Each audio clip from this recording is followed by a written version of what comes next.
Peace, peace, peace. What's good, family? Look, I want to make some comments about what's happening in South Africa and Haiti because I saw another video today and somebody was speaking on South Africa and had spoken on Haiti, and I thought it was interesting. One thing I think that we lack as a people is political education and a true grasp of history. And I see that glaring in how we are looking at both Haiti and South Africa. I also think that many of us do not understand fundamentally that um, the system is well in place. The system of, you can say, white supremacy, white nationalism, U.S. capitalism, U.S. imperialism, all those isms, European colonization is well in place. And they don't have to do certain things anymore to us and to countries where black people are in the majority. For Haiti has been colonized for so long and neo-colonized for so long that the U.S. doesn't have to go in there and assassinate the president like what happened in Haiti, because the system is so much in place that it will take care of itself. A lot of the people are so brainwashed themselves, people that look like us, they're already working like robots.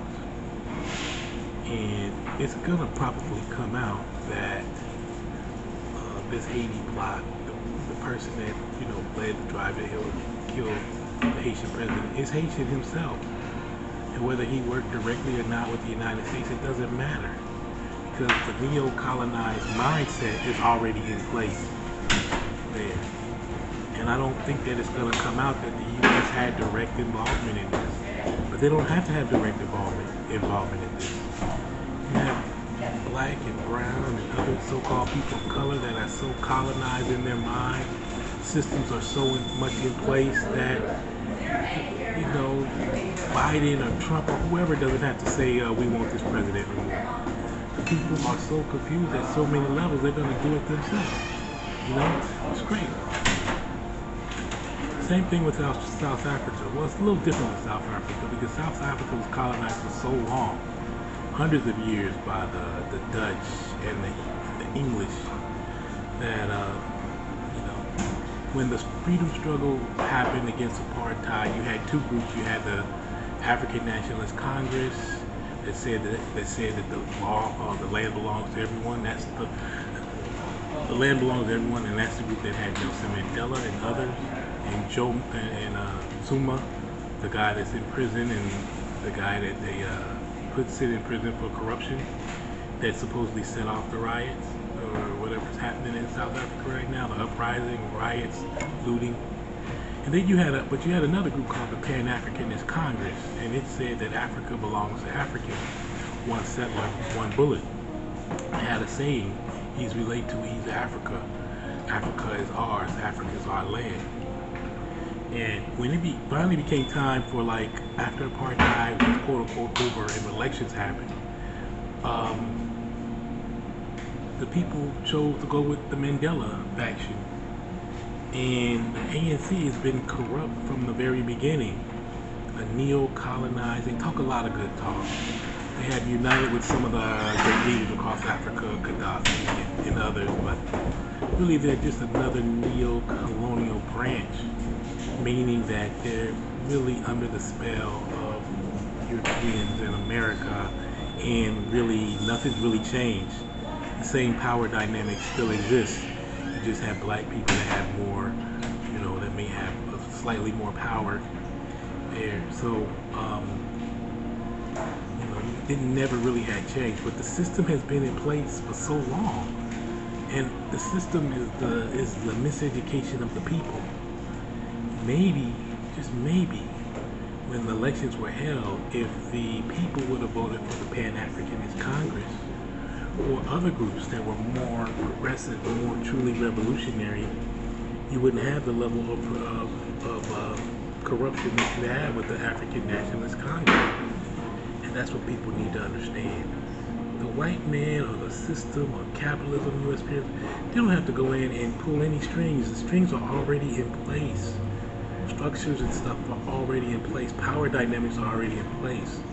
And until we as black people, African people, people of African descent take control of our minds and create educational systems that educate the people on what's really going on, we're going to have these problems always popping up. You know, and Haiti will never be free unless there's like a real understanding and a real struggle on Haiti and in other places.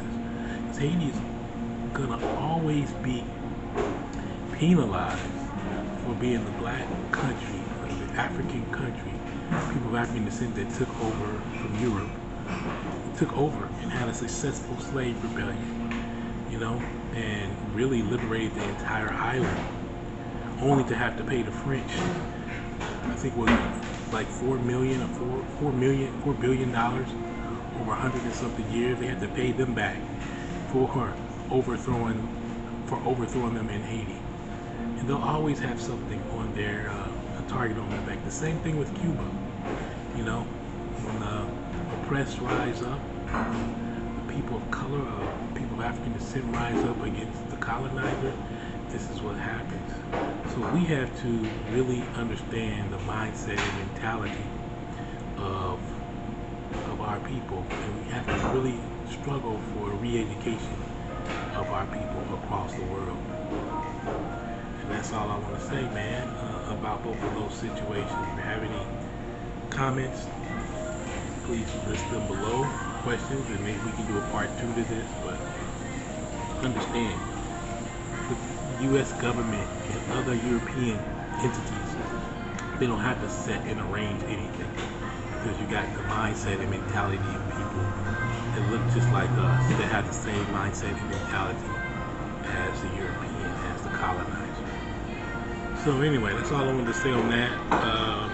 Have a good evening. Please like, share, subscribe. I'm also going to be finally streaming every Tuesday and Friday, so look forward to Tuesday and Friday. Tuesday we're going to talk about social, cultural news, what's happening out in the world, celebrity and all the rest of that. Friday we're going to be dealing mostly with like relationship topics and healing topics and other things. Thank you guys for watching.